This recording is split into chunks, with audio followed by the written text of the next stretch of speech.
Let's talk campaigns versus ad groups and why you would use a campaign and to manage certain aspects of your ads campaign. So there's a big difference between running one campaign and putting all your ad groups inside it. And speaking in the world of real estate, the greatest example and the greatest use case that we use for this is cities. So when we're working with clients, we typically ask them for their top 6 cities. It could be 25 cities, it could be 50 cities, it could be cities and neighborhoods. It could be city local with a highly local campaign, and there could be a city with a national. Like for instance, if it's in Florida and they're looking to pick up traffic for people coming outside of the state moving in. So campaigns versus ad groups.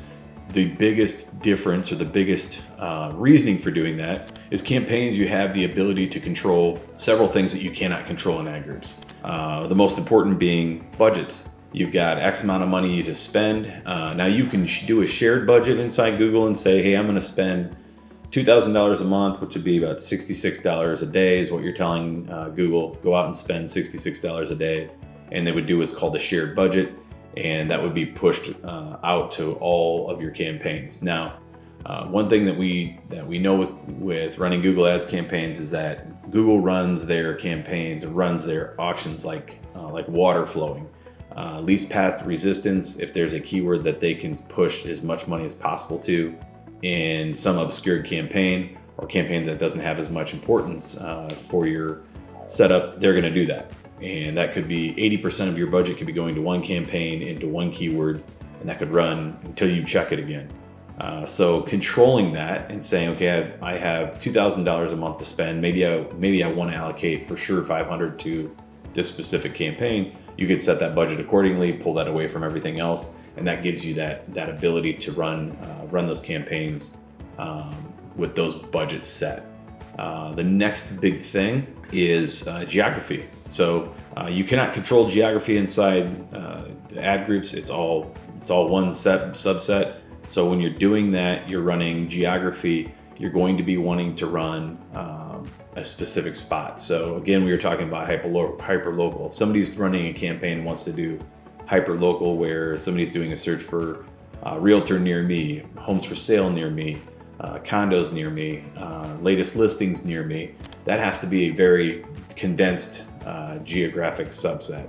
So that has to be in its own campaign, because if you had that ad group, if you had that in an ad group and then you had an ad group with Tampa Bay homes for sale, and then you had a near me ad group right below it, if you open up that Tampa Bay to be national, or you open that up to be statewide or just the entire metro area of Tampa Bay, then you're running that risk of running homes for sale near me in a much larger segment. It will suck up all your traffic and will be a huge issue for you. So that's where, when setting geography, it's very important to know where do you want your traffic coming from. So again, in the eyes of real estate, it's very cut and dry for us. Like, we're going to separate out campaigns accordingly to geography as well.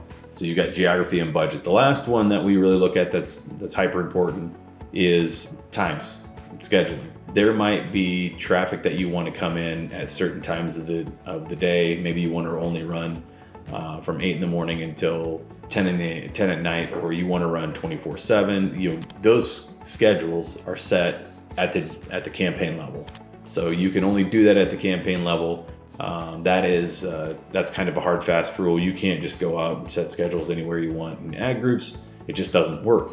So that's another parameter. If we've got campaigns that we want to run at certain times of the day or certain days, we have to pull that out into its own campaign. Can't be in its own, can't be in an ad group, can't be shared in an ad group. You've got to be very specific and very, very literal at that. So those are the big 3 reasons. I would throw one other one in there, which doesn't come up very often, but let's say we're doing 2 different campaigns or 2 different styles of Google search for our clients. One of them would be homes for sale, and the other one would be what's my home worth. Those are usually typically on different domains. You can't run ads to one campaign with 2 different domains. Just won't allow it. So that would be another reason you have to pull that into its own campaign. And you usually want to do that because of, again, geographic reasons, schedules, and budgets. So that's a big reason we see people or the reason we go out and do different campaigns for different cities, different campaigns for different focuses, different campaigns for different budgets. That is why we've spread out campaigns. Now, that's our way of doing it. There's other schools of thought, but those are the three reasons we do what we do. It's something we've done since day one. 15 years ago, we've started doing that, and that's kind of been our hard, fast rule on everything. So I hope that's clear. I hope that that gives you an idea of why we're doing that, and then also is a good baseline for future if you're building it out, or if you're working with us, or if you're working with another PPC manager. But those would be the reasons you want those on separate campaigns. Those are good conversation to have with your ads manager or with us if you've got different needs or wants. You want to do that. If you have any questions and want to expand those campaigns more, expand some of the other setups that we do, feel free to hit us up in the comments. Don't forget to like and subscribe, and we'll talk again another day.